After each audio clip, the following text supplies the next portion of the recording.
Good night, everyone. This is Evangeline Byers coming to you with this special report about what happened today at our executive board meeting. There's a lot going on. If you see the description, it talks about the Gang of Five and their collusion to remove Mr. Trammel Thompson from the executive board. This is a big deal. And the reason why we're going to discuss this is because I want to remind you all that I've been talking to you for a very, very long time about the Gang of Five, right? And what is going on at our union. And what it appears to me is that our union, that our union is dead bent on silencing dissent.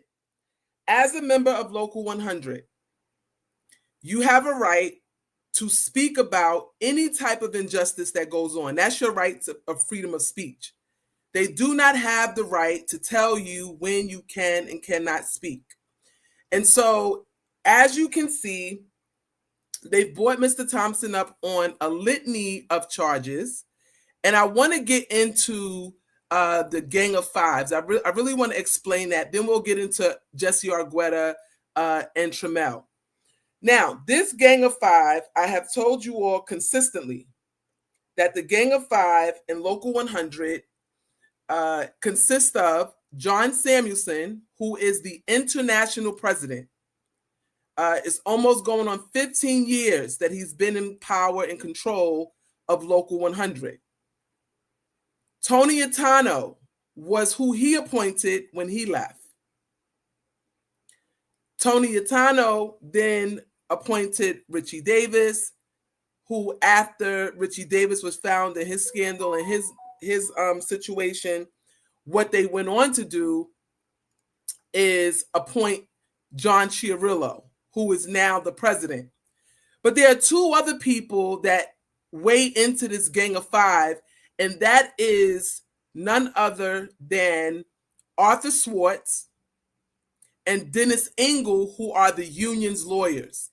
And this is very serious because on the executive board, Dennis Engel sits as an advisor on issues when they come up. And based on his recommendation, things move forward or they stay. And it should not be that way. Dennis Engel, who is the general counsel to Local 100, should not have a say in what happens on the executive board. He should only speak when spoken to. However, he controls the information and the flow of how things operate on the executive board. So, today, there were charges brought against Trammel Thompson by the executive board. Well, actually by Jesse Argueta, who is on the executive board. And understand that, as you all know, Trammel is not my favorite person. We do not, we're like oil and water, we do not mix. However, an injury to one is an injury to all. And what they charged him with, it just does not meet the level of dismissal from the union as the VP, or for this charge to be sent to the trial committee. And so let's go into what the actual charges are. Just give me a second. I want to pull them up so I can read it clearly to you all of what it is that they have charged him with. So Jesse Argueta, and as you've been seeing online, him and Trammel have been going back and forth about, issues in the union for a minute. Jesse Argueta feels that Trammel is a bully, that he cyberbullies, that he uses progressive action as his bully pulpit. And as such, he has, basically let Trammel know, you're not going to bully me, right? However, the charges that he brought are a little problematic as they do not rise to the level of violation of the Constitution or the bylaws of Local 100. Now, the only thing we can say that we all agreed was that Trammel should not have spoken out about the police. Everybody basically overwhelmingly agreed that was an overreach of his power and everything else, but that was also resolved. But I want to go in and talk about these charges because these charges are very problematic. So Jesse Argueta, it says, Executive Board Member Jesse Argueta has filed formal charges against Vice President Trammel Thompson, accusing him of multiple violations of TWU Constitution and Local 100 bylaws. The charges include, now this is all coming from the union's lawyer, right? He's reading the charges and he's also going to instruct the executive board on what they should do. Not that the executive board just hear the charges and come to their own conclusion, but he instructs them. The charges include posting a video about a pregnant train operator sent for drug and alcohol testing, intervening in another department's internal issues affairs at the MAC, overstepping his authority by contacting the U.S. Department of Health and Human Services, allegedly risking defamation suit involving Manager Miranda and some SIR stuff, getting involved in MOW parking disputes, and posting images of NYPD officers while sleeping in a crew room, and jeopardizing the labor-police relations. Argueta claims that Thompson exceeded his role and lacked authorization from the president to act on behalf of the union in these matters. Dennis Engel has recommended the executive board refer this case to a trial committee. Understand that this is a problem. Number one, Trammel is the vice president of Local 100. Under the bylaws, it gives a description of his duties. One is, yes, to assist the president, but he's also to govern his department. And in governing his department, if a member has an issue and consents to doing something with him on camera or letting him talk about their case publicly, he has the right to do so as long as he has consent from the member. Intervening in another department's internal issues, dealing with the MAC or whatever it is. Let's be clear and understand something. As VP, he is to represent the issues of his department, and he cannot file grievances on behalf of another department, only his department. He cannot represent another department in hearings unless it is authorized by the union. However, he can advise members from another department. He can tell them his opinion, what he believes should be done. He can speak about it. However, what he cannot do is represent them in a grievance or represent them in a disciplinary action. And so for Trammel to be brought up on charges for intervening in another department's internal issues, if he did not file a grievance or if he did not represent a member in a disciplinary hearing, then there is no basis for charge here. I want to be very clear about that, right? Because many of us, including myself, I do it all the time. I talk to members all the time, all across the system, and advise them on what I believe is the best steps and practices based off of our Constitution and bylaws, and also the law that governs the land, which Local 100 does not supersede. Our bylaws and Constitution do not supersede our First Amendment right to freedom of speech. You cannot silence people and bring them up on charges because you don't like what they're saying. Unless they have clearly violated the rules that govern, this should not be even an issue that we're even discussing. Overstepping his authority by contacting the U.S. Department of Health and Human Services about FMLA. They feel that that is a violation. This is what is being alleged, that because he went and contacted the U.S. Department of Health and Human Services, that this is a problem, right? This is all of this information has been given to me. I was not at the executive board meeting, but these are basically the charges. They've been, I think Trammel or one of them leaked them online, which is not really leaked because any information that's given in the executive board to the members, to the executive board officers, they can give to the membership. You should not just be giving out information when you're in trouble or something happens to you, but at every executive board meeting where charges are brought or information is given to you, it should be brought back and posted and given to the members. It is not private. The executive board is the supreme governing body of the union. They represent the members, not the leadership. So let's be clear about that. So with him filing whatever charges he filed about FMLA or anything that he filed with PESH complaints, anything to the Department of Labor, as the VP of his department, he has the ability and the right to do so. In doing this, it will help the other departments. However, he did not overstep his authority by filing a complaint about FMLA. What it does is bring into question everyone who's been being written up for excessive chronic absenteeism, who had FMLA, and that now these charges and everything that has happened, there can be something done about it because now an investigation has to be done. He did not violate what he's supposed to do or his responsibilities. It was not an overreach. The president of the union does not tell him whether there's a safety issue in his department and whether or not he can report it.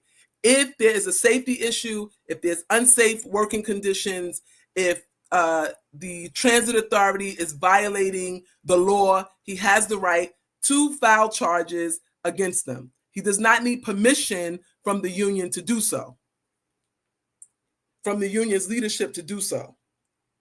Getting involved in MOW parking disputes. Him, again, talking about MOW's parking disputes or advising or whatever he did, right? He did not file a grievance on behalf of MOW. He did not go into a disciplinary hearing on behalf of MOW. And because he did not do that, these charges cannot stand. Posting images of NYPD officers sleeping in crew rooms, jeopardizing labor and police relations. We all agree. I 100% agree that he was in violation there. However, that has now been resolved. The union has fixed it. It's something that he can be reprimanded about, that he cannot do that. Like those types of things he cannot do. But does it rise to the level of being removed from membership and removed as the VP of the department because he did that, right? It's an overstep of their authority. I want to go back to Dennis Engel. Dennis Engel, who is the general counsel to Local 100, recommended that these charges be moved to go before the trial committee. And the trial committee was recommended today by John Chiarillo. And this is who he has made the chair of the trial committee. Capucci from MTA Bus, Division Chair Capucci, is now the chair of the newly formed trial committee. TA Surface, you have Daniel Ascona.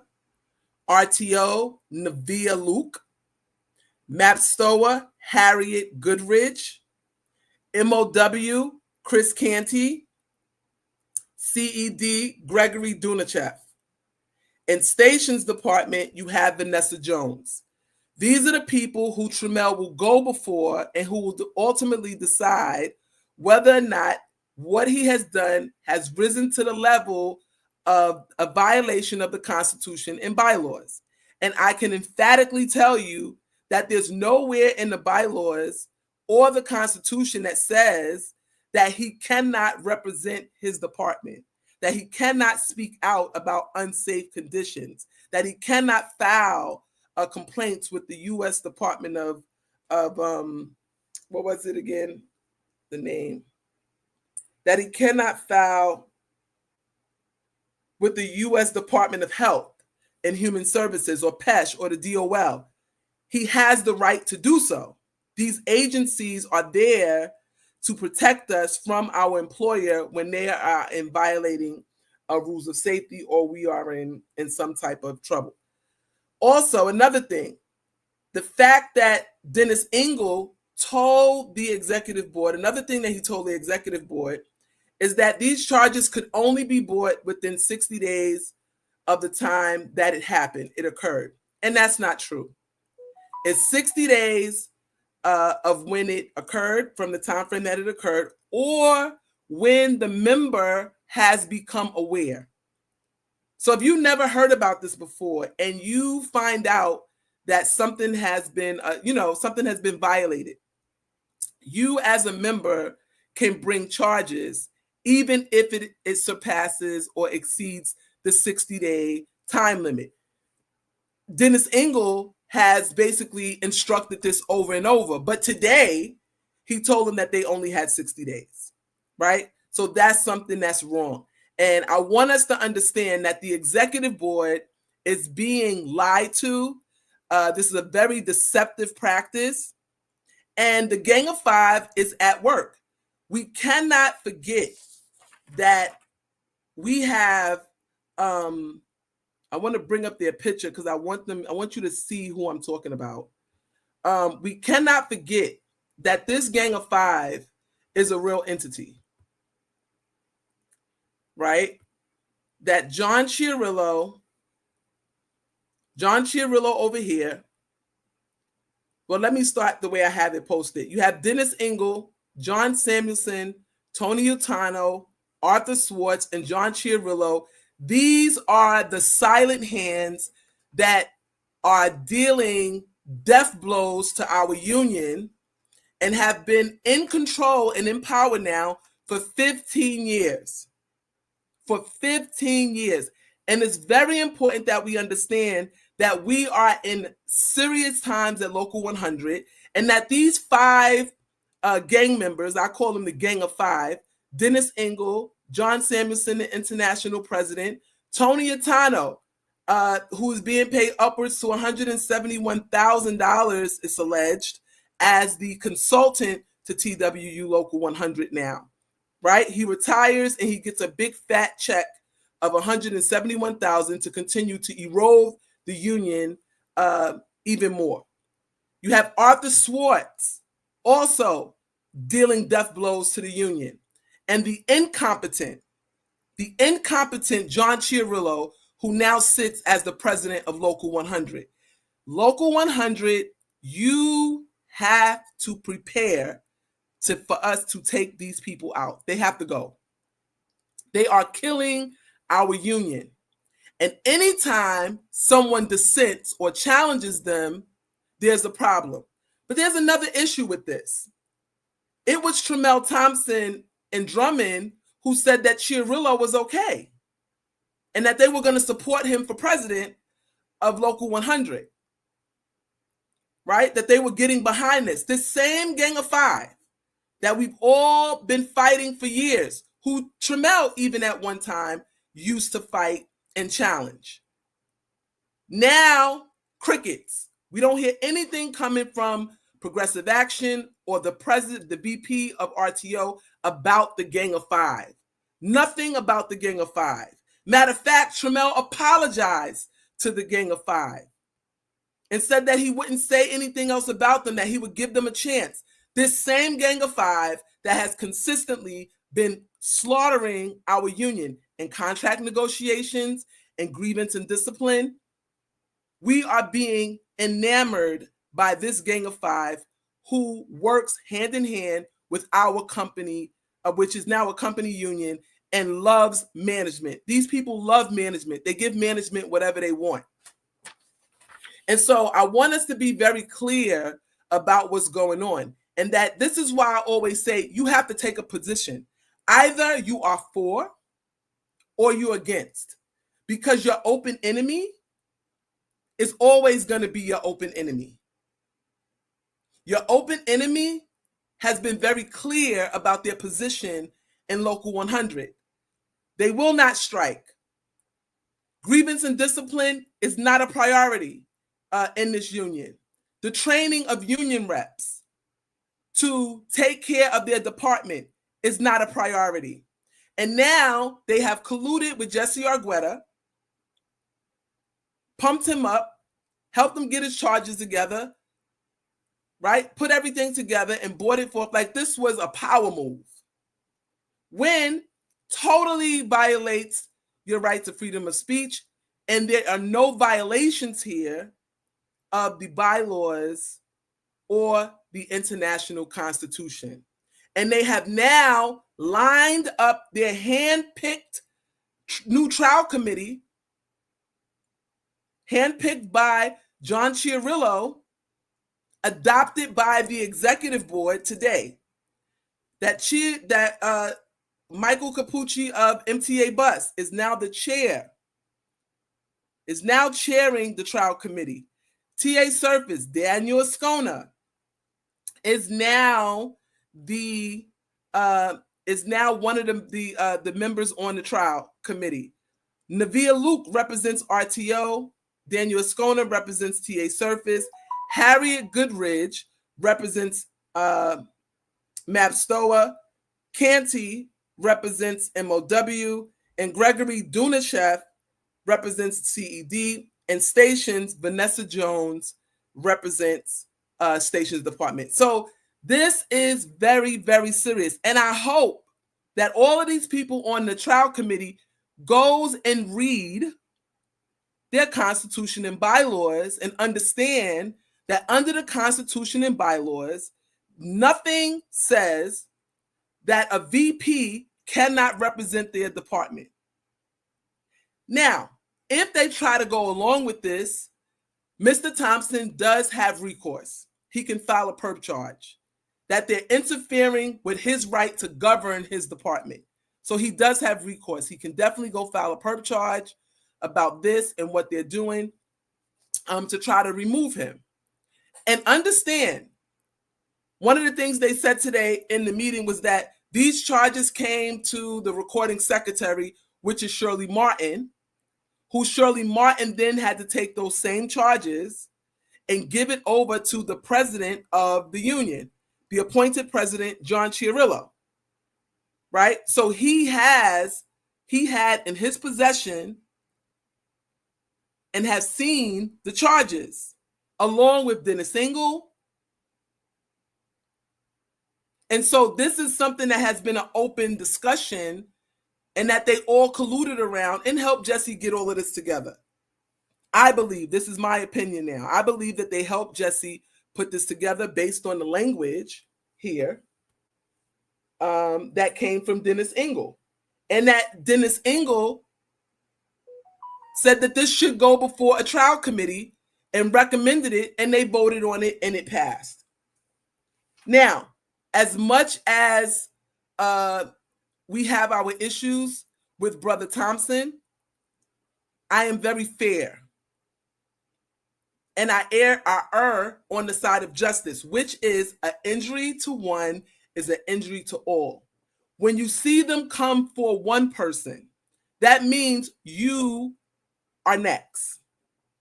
Or they'll try to line you too and violate your right to freedom of speech and expression and tell you what you can and cannot say. We have a right to bring dissent against a company union that has been hurting our brothers and sisters.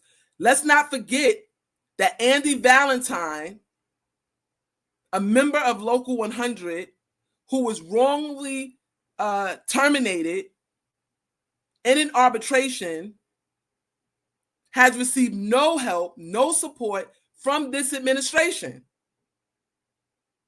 He's just fired and gone, even though the NTSB report exonerates him and puts and places the blame on Local 100.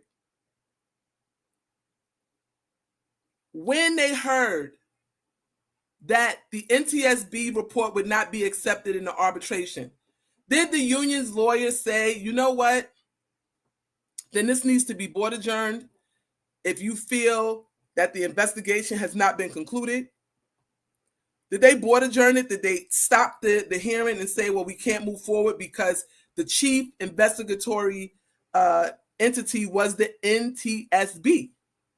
It was their report that determines what happened, not system safety or Local 100. It was taken from them because the NTSB saw what they were trying to do, which was say it was employer error. So they stepped in to investigate because they could tell clearly this had to be more than an employer error. However, our brother is now fired. We're raising money to pay for his legal fees after he's been a member for over 8 years at Local 100 and has paid his dues and was a member in good standing. He only got representation to a certain point. And after this gross miscarriage of justice and the biasness of the arbitrator, do you think Local 100 moved to fire the arbitrator? No. The arbitrator is there to collude and conspire with management, and Local 100 just sit there and take the blow. He has not been removed. So we have a serious problem here. So I wanted to bring you all this message to help you to understand that we have a serious problem. The Gang of Five is fast at work to not only kill our union democracy, but to silence everyone who dissents. They want to make sure that you don't speak up, that you shut up, that they're able to loot the union and do whatever it is that they want to do, and nobody's supposed to say anything about it. But we have to say something about it, and we have to understand an injury to one is an injury to all. This is the clear example of what I'm talking about when I consistently tell us an injury to one is an injury to all. So I hope you all understand that, one, a VP has the right to represent their department. They have a right if a member comes to them from another department and asks them, what do they think? Or can you assist me in what way I should go on whatever it is? They have a right to give that information. As long as he is not violating the contract, as long as he is not going into filing grievances on behalf of another department or going in and sitting in on disciplinary hearings on behalf of another department causing injury, then this is not a reason to bring him up on charges because you don't like what he did. Just imagine if when Canilla Gomez was president, VP of the department in RTO, when he was vice president, if he filed charges about FMLA violation, if he filed charges about unsafe working conditions.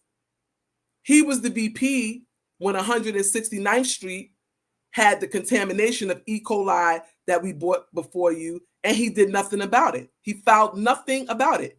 As a matter of fact, one of the union reps was brought up on charges for 30 days because they deemed it a job action because he told the members to ask for a safety dispute resolution form.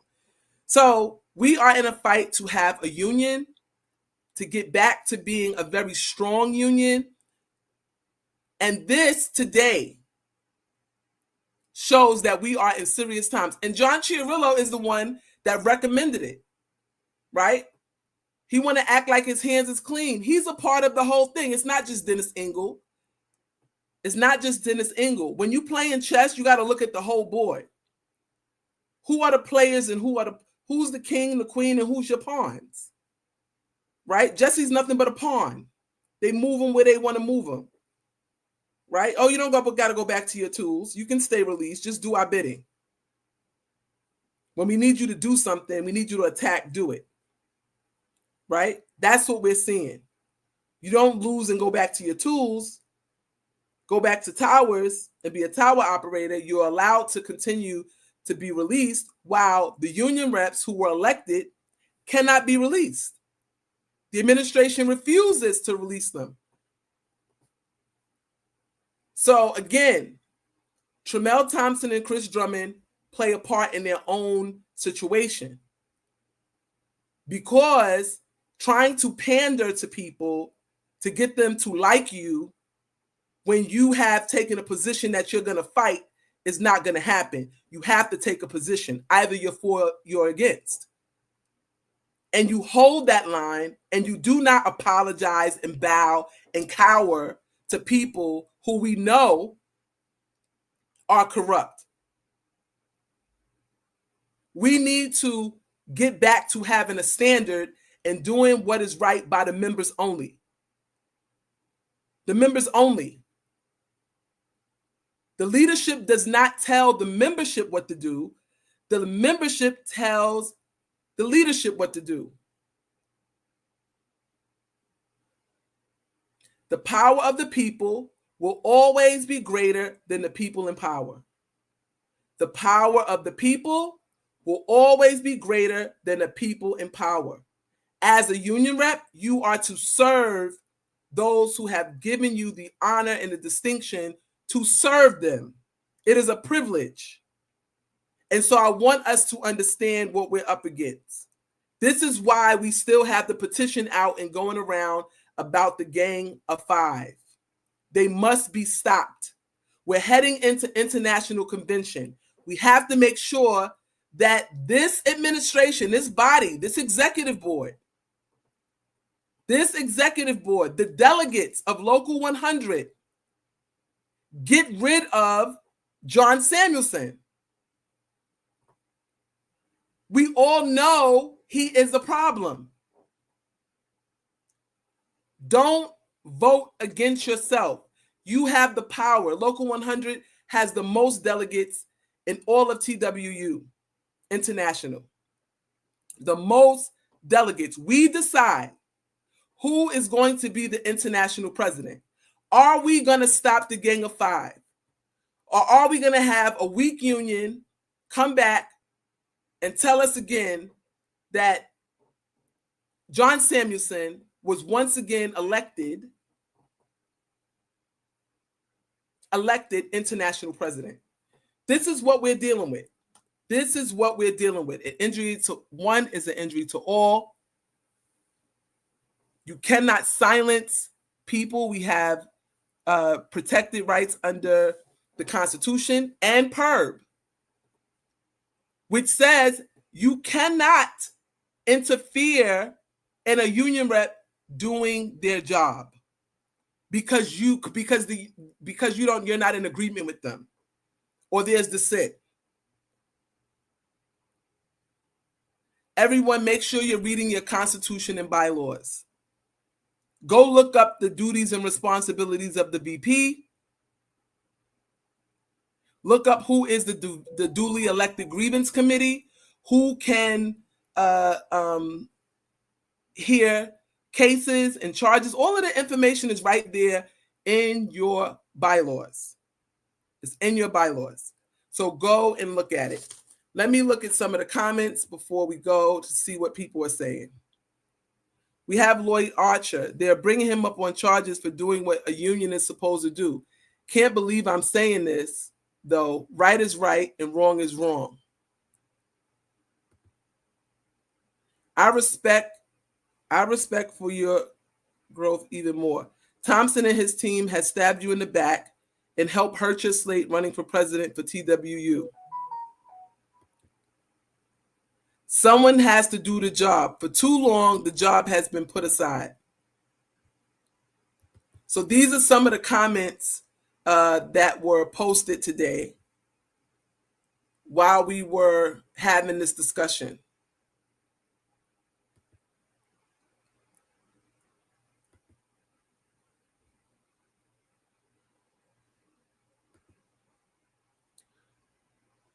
TW1R Inc. says, all these things he did is what a union is supposed to do.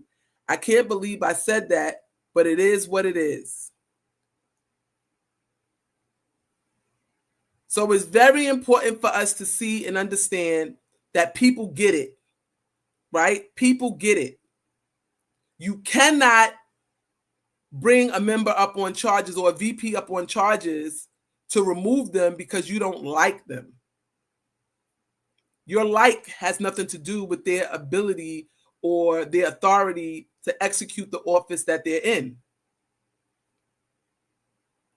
You cannot do that. They have a right to represent their department the way they feel, they see fit, as long as they are not violating the contract and the bylaws that govern the union. And if the union or the president has guidelines that he wants Mr. Thompson to follow, then why does he not make it available to him? Why does he not meet with him and tell him what he would like him to do? Right? That would be displaying leadership. If I have an officer that I think is rogue, or they're not falling in line or doing what it is that we want them to do, or understanding our position, then what you need to do is have a conversation about your expectations. But again, you cannot violate their right to freedom of speech and expression and their right to govern in their department. You cannot do that.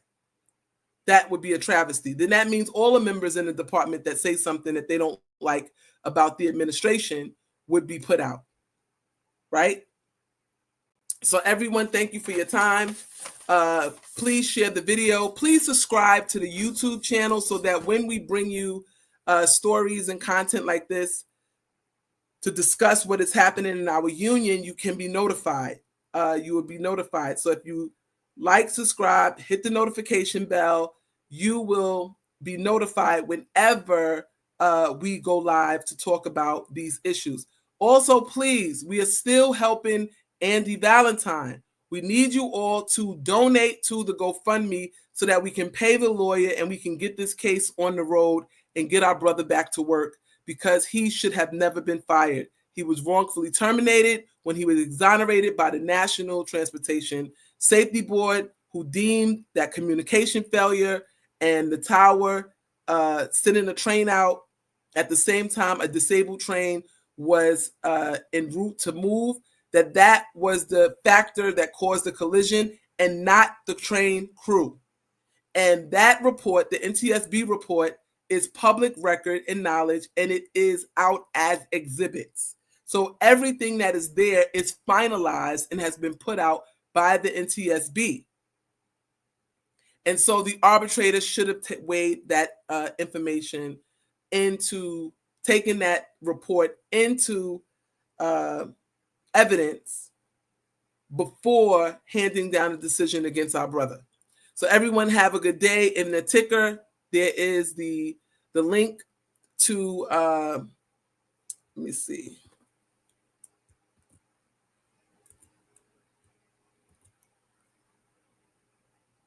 There is the link to, so that you can donate to the GoFundMe. Please do so. We really, really need your help. We cannot do it without you. He's working and he has to take care of his family. So we have to assist with the legal fees so that we can help our brother who's been abandoned by Local 100. Everyone have a great day and share the video. Remember to like, subscribe, and share. Good night.